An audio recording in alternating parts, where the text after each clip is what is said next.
Hello and welcome. So I finally got myself a DJI Pocket 2. I got the Creator Combo. I'm just going to kind of do a very unprofessional unboxing. I'm filming this on my kitchen surface, largely because it's one of the most free spaces I've got at the moment. So why did I got the Pocket 2? Well, I kind of wanted a camera that has a kind of a gimbal on it. So I've been doing my research and I've been seeing kind of the positive reviews this has been getting, so I thought, well, I'll kind of grab one, especially considering I've got a kind of project at the moment which would benefit largely from such a device. Right, so I presume this is the case and the camera, and in fact I believe it is because I can kind of already see. To go its little sleeve. Oh, there we go. So yeah, we've got the carry case, which is basically a must because it's the only real way of protecting it unless you buy a third-party case or the battery charge case that I think they also do. Let's see if I can get this out without it flinging. Oh, that's the little cover thing. Let's just try and yank this out. Come on. There we go. Wow, yeah, this is a lot smaller than I kind of thought it would be. So yeah, that's the camera. It's got all the protectors on and a bit of foam in there, which I kind of need to yank out. USB-C charger. I believe you can take this off and you can put another one on. I'll do that in a bit. You can't change the battery in it, but you can put a microSD in, and I've got a microSD coming at about 128 gig. So hopefully that'll give me a good enough amount of time. Little screen. Yeah, I'll go through that properly in a kind of proper review, I suppose, if I was to do something like that, or there's plenty of them out there already. Let's take all this foam out. So the nice thing about the case is the adapters will be able to fit into there. This also comes with a wide angle lens. So you can put a little wide angle lens onto the front here, which gives you an even, well, wider field of view. I do believe it has a wider field of view than the previous model. I think this will be probably the charging cables. Yep. So USB-C charger and USB cable. Quite interesting. Split into two, so you've got one USB to two USB-Cs. I'll have to work out why that is the case. I presume it might be actually so you can charge potentially your phone and the device at the same time. I might be wrong about that, we'll see. So we've got a little instruction book, which again I'm not going to go through because bleh. We have the Do-It-All handle. So this has the, you take this and plug this into the bottom. This gives you a wireless transmitter essentially.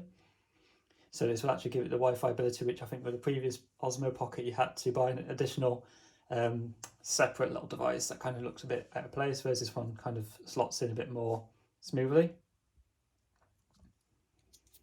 Got a little thread there so I can attach it to a tripod, which again is going to be kind of key. USB-C, so the charging will get passed through this. Microphone input, I believe it can take a 2.5 or 3.5, no, it's 2.5, but either a 2 or 3 ring input. That'll just be the eject button.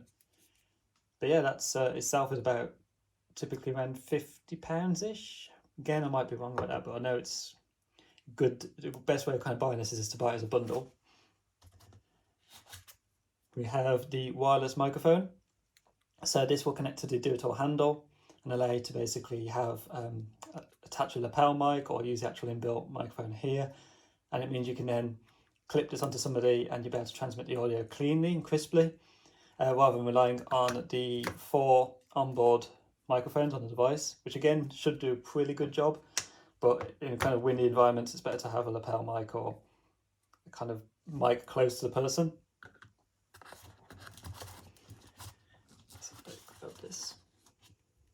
So here we have what has got to be probably the smallest fold out, I don't really want to say tripod, but kind of it is a tripod, but barely. It's something that you could put on a table.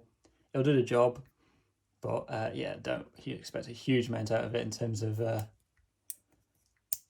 usability. So that would be nice. I'll keep on me, but it's probably not something I'm going to use too much because I've got kind of better ones already available to me.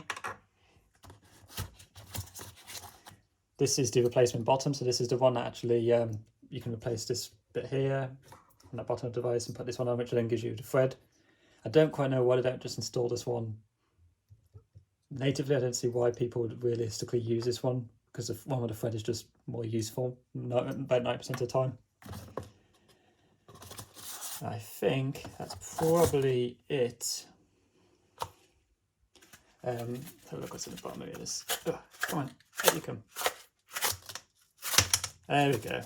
I knew there's more kind of lurking. I was thinking, where's the adapters? So this is adaptable for iPhone. It says on the box actually it's built for iPhone, but it does work on Android devices as well. So there we have our Lightning connector. We should also have our USB-C connector here, which is the one I'm going to have to use because I'm very much an Android user. Oh no, actually that's our stick. Wow, okay. We have our wide field lens.